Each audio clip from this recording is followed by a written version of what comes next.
Hi friends, మీకు ఒక వింత చూపిస్తాను. నేను ఎప్పుడు ఈ విధంగా చేయడం చూడలేదు. ఎవరైనా ప్లాస్టిక్ డబ్బాగా బొప్పాయి చెట్టు వేయడం చూస్తున్నాం, ఇంకా మామిడి మొక్కలు, చాలా రకాల పళ్ళ మొక్కలు అయితే వేయడం చూస్తున్నాం.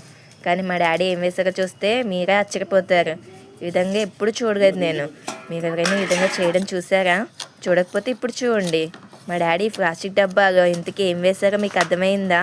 తాటికొట్టి చేయడానికి తీసుకొచ్చిన తాటికాయ టెంకలు చిన్న డ్రమ్లో మట్టి వేసి పాతి పెట్టారు.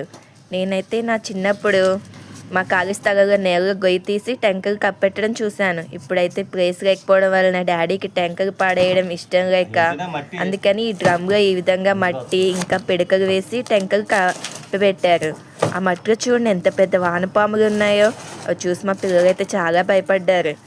ఇది చేసి ఒక 4 months అయితే అయ్యింది. ఇప్పుడు ఈ విధంగా తవ్వి చూస్తే తేగలు వచ్చాయి. మీరు ఎంతమందికి తేగలు అంటే ఇష్టం? మా ఇంట్లో అయితే అందరికీ ఇష్టం. మేమైతే వీటిని తేగలు అంటాం. మీరేమంటారు? నాకైతే లాస్ట్లో తెలిసిన షాకింగ్ న్యూస్ ఏంటంటే ఈ డ్రమ్లో తేగలు పాతి పెట్టడం ఐడియా మా అమ్మ ఇచ్చిందంట. ఐడియా బాగుంది కదా. మీకు తేగలంటే ఇష్టమా? మీరు నెక్స్ట్ టైం ఈ విధంగా చేయండి. ఇంకా ఈ వీడియో అయిపోలేదండి. ఆ విధంగా తీసిన తేగలు ఏం చేస్తామో నెక్స్ట్ వీడియోగా చెప్తాను. ఓకేనా? బాయ్.